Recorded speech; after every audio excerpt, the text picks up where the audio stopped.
Hello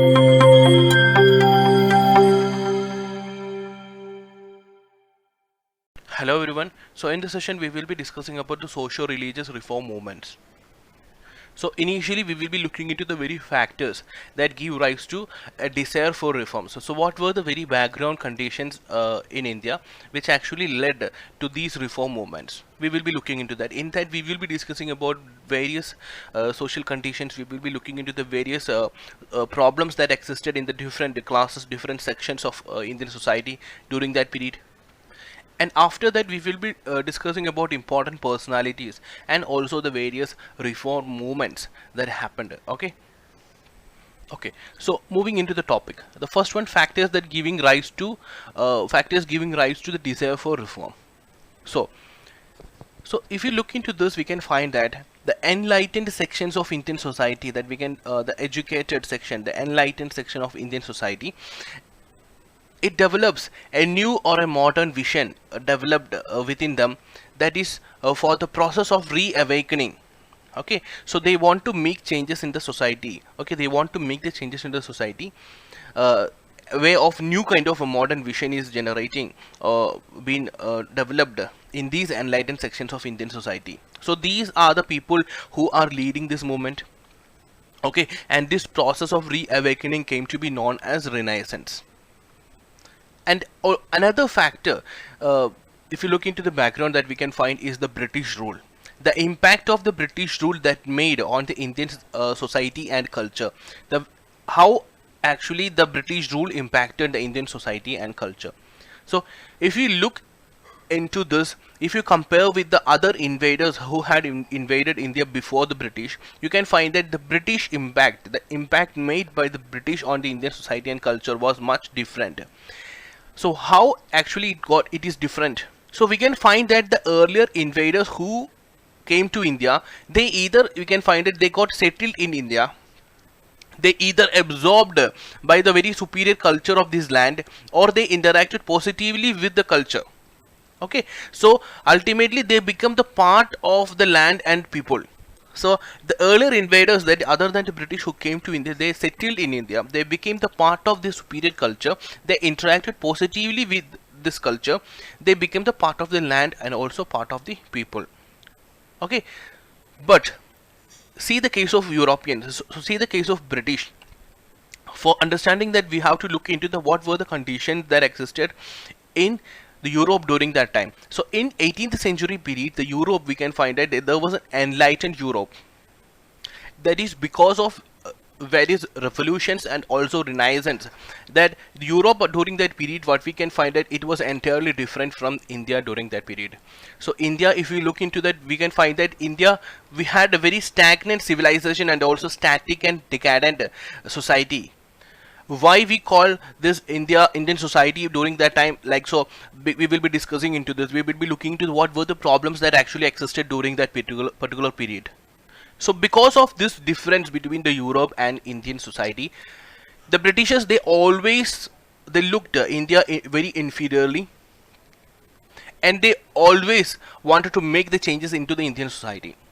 So they were very different from when we compare with the early invaders who came to India, that is before the British. Okay, so now we will be looking into the various problems, conditions in the Indian society. Okay, so in the 19th century, if you look into the social conditions, that we can find that the 19th century Indian society, there were a lot of religious superstitions and also social obscurantism. And we can find that these religious superstitions, they have a very direct relations, or this actually deprived in many ways the different classes or different sections of Indian society. Okay, we will be looking into this. One factor that we can find that is the depressing position of women. So there were female infanticides. Female infanticides, that means that there were attempts to kill the female infants at the time of their birth. And see, the practice of polygamy was existed there. And also you see the sati, the practice of sati, which was followed among the higher caste. And it was Rajaram Mohan Roy who described the sati as the murder according to every shastra. And see, the caste problem in India. Caste problem. So Indian society during the 19th century, what we can find that there were a system of segregation. There were a system of segregation. So this system of segregation, what we can find is that that the people, the part of the society, they were actually divided on the basis of ritual status. That is, giving a ritual status to the people, and based on that they were hierarchically divided, they were hierarchically ordained on the basis of ritual status. Okay, so the most affected people among this was the untouchables. So there were a class of people who came to be known as untouchables, and there were placed a lot of disabilities and restrictions which was placed on this particular class of people. So obviously what happens when the people of the society, they were divided into these different divisions, or hierarchically if they got divided into different sections, what will happen? So once this caste problem, these caste issues, they split the groups into groups. They split into several groups, the society into different groups, which actually created a very obstacle, because now the unity have been broken. Okay, so because of this, it actually brought an obstacle in the growth of the united national feeling and also the spread of democracy.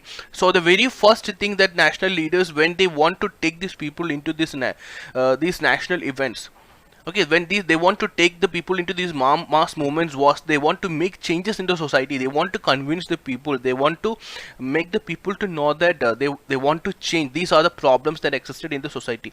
So the very first task before these leaders was, they want to make changes in the society, then only they can go for these mass movements, because there were no proper unity among the people. Okay, and if you look into the caste consciousness, that the consciousness regarding this caste, it was also prevalent among, also prevalent among Muslims and Christians and Sikh also. Apart from Hindus, this caste system was also there between Muslims, Christians and also Sikh.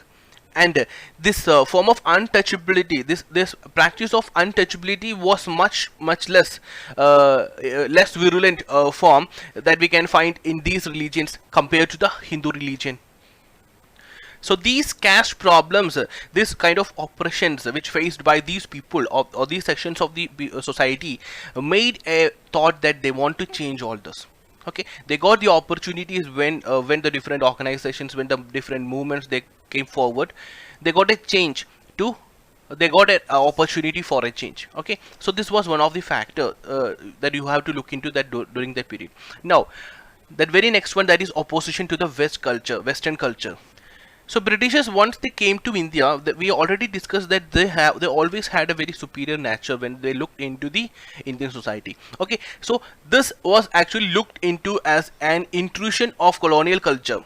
So intrusion of colonial culture into the Indian society, and there were also an attempt to reinvigorate or all the. So because of this intrusion of these Europeans into intrusion of Western culture into the Indian culture, there were several attempts which was made to bring back, to reinvigorate the traditional institutions. And also we can find that there were a new awareness which was developed, among the enlightened Indians. So this new awareness was actually because of the consciousness that they got defeated by the foreign power. So they got defeated by the foreign power. So it actually developed a new awakening among these enlightened class of people, enlightened Indians, because they know that now they got defeated because of the very weakness within the structure, that is the weakness within the Indian social structure, and also because of the culture. So they want to bring back the old traditional institutions, they want to reform the society. Okay, so that is the need. And we can also see several changes, that is regarding the several administrative policies, innovations which was introduced by the British rule in India. There is growth of nationality sentiments which actually developed because of several reasons. One, you can find that is because of the emergence of new economic forces. Emergence of new economic forces means because of these innovations made by the British. For example, if you take the case of a private land. So the concept of private land actually brings the chances for the different classes of people, because now the British actually looking into the people as there is an equality, there is a concept of equality which was brought by the British into this. So the concept of this private land made the people to acquire the land, which actually break the existed divisions that existed within the society, and we can also see the changes that made because of the spread of education. You can see the impact of modern western ideas and culture, because these modern western ideas and culture which actually influenced the very enlightened Indians, the educated Indians, and they became the key factor, and they also led these movements. Okay, and also we can find that the increased awareness of the world. So once the people they got educated, once the people got they enlightened, because they come to know about what is happening outside India, what is happening across the India. So increased awareness of the world, which made them to have a kind of reformations within the society. So altogether we can say that, looking into the very background or conditions that existed at that period, we can find that there were several factors which was responsible for this generation of this kind of a need for the reformations. So, and this socio-cultural regeneration or the change that happened in the 19th century, we can't completely say that it was actually created by the British. We can't completely say that it was created by the British rule in India. British rule in India and the influence of this this opposition to the Western culture, that is, we can't completely say that it was only created by the British. It was occasioned by the colonial presence. And we have seen several other problems like the deprivation that the women that they had, and the caste problems that existed, and also the increased awareness of the events that were happening across the world. All are the several other factors which influenced this. Now we will be looking into who actually formed the social and ideological basis for these reforms. Okay, so we can find that the middle class base. That is, we already discussed that the people of India, the people of India, they got the middle class people, they got educated. This newly emerging middle class people, that is educated people, educated in the sense that both traditionally educated and also Western educated intellectuals. So they actually formed the very social base for the generations. We already discussed, once they got educated, once they got enlightened, they come to know about what the things that are happening in India. What the things that are happening in India. Also, they started comparing the things what is happening all across the world also. And they also come to know about the different set of values that a population has to enjoy, and they started comparing with this Indian society also. And these you can see that these educated middle class educated people, they also looked into the great transformation that what the West had, that is changing from the medieval to the modern times, that is through the different movements. We have discussed that these European countries itself, they were having a lot of changes, that is from the medieval times to modern times. There were several changes, and this happened because of the several movements, that is Renaissance, the Reformations, the Enlightened, and also democratic revolution or kind of reforms. So they come to know about, because of these movements that happened in the different parts of the world, there were having a several kind of changes. Even in the Western side, they found the changes that completely changed it.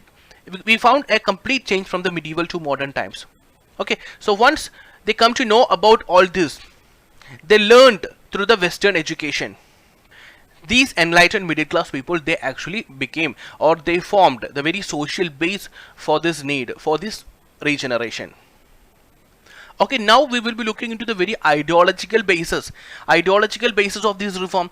These intellectual criteria, the intellectual criteria which led to these kind of reformations, we can find that the new ideologies, that is rationalism, religious universalism, and also humanism. So these ideologies, they actually formed the very basis, the ideological basis for the reformations. See, now the people who were facing very oppressed conditions, now they started applying this rationalism. Which means that they started to judge the very social relevance of these problems. Okay, so they started to judge the social relevance. Once they will apply this kind of rationalism, religious universalism, humanism in every field. That is, the people, they started questioning the beliefs, they started questioning the very customs which they had followed, which was the factors which that led to the very misery of these sections. So the people, they started questioning these factors, because now they applied the ideology of rationalism into that. We can find that the Raja Ram Mohan Roy, he actually applied this very principle, that is linking the whole phenomenal universe and also demonstrability. That he believed that whatever the things that social systems that existed, it should satisfy the sole criteria of truth. So the Raja Ram Mohan Roy, he advocated that whatever the tradition that it may be, that it has to satisfy the very this criterion, that it has to be satisfy the very criterion of truth and also demonstrability. Okay, now look into the Akshay Kumar Dutt. He mentioned that rationalism is our only preceptor. That what we can find it, he advocated that is to use the rational approach to study the tradition. So every tradition, that we have to apply this rational approach, that we have to question that in this rational ideology, then obviously we will be getting the answer, whether it is relevant, whether we have to follow it or not, or whether we have to throw it away. So see, what is the very base? These intellectuals, they actually set aside the authority of religions, because the authority of religion, why they set aside? Because religion always says that these are the customs, these are the traditions that which you have to follow. Okay, but what were the changes which was brought into this? The very ideological changes which was brought into this, which actually set aside this authority of religion, and they brought this, they evaluated the very truth in any religion. They evaluated truth in every customs and traditions which this religion asked to follow. Okay, so now they applied the criteria of logic, reason, also science. And see what the Swami Vivekananda, he mentioned that the same method of investigation what we applies to science has to be applied into the religion also, because this should be the basis on which the religion must just satisfy itself. Okay, so whatever the things, whatever the way how actually we will be looking into a method of investigation that we applies to the science, the same method that we have to apply to the religion also, and the religion has to justify that thing. Okay, the religion has to satisfy that thing. Okay, so this is what the Swami Vivekananda also mentioned. So we come across this, we got an idea what is the very ideological basis which were there in that conditions, in that particular part of history. So from all this we can understand that the attention was, or the focus was much placed on the worldly existence. Okay, so the focus was made on the worldly existence and not on issues of salvation or the other worldliness which these religions offered. Okay, so these religions, they were having several concepts like salvations or the other worldly existence were all being taught, been brought into this society because of by the way of several traditions and customs. So now the focus have been changed. Now these intellectuals, they actually advocated the very followers to go forth the worldly existence, focus on that and not on the issues of salvations or the other worldliness. So in order to impart, in order to deliver this, they actually reconstructed the traditional knowledge by use and development of the vernacular languages, because they want to spread this information into the society, into the very low level of society. So they started use and also develop, it also led to the use and development of vernacular languages, and you see a creation of an alternative system of education. And they also want to protect the very best features. So religion altogether we can't throw away, because there were several factors inside the religion, those particular factors which does not satisfy, or which will come in contradiction when we apply the ideology of rationalism, that part only has to be omitted. Okay, so the religion has to be defended, the defense of the religion, and also the efforts to regenerate the Indian art and literature and emphasis on Indian dress and food. So they want to bring back the best of Indian tradition back into the Indian society. You got it?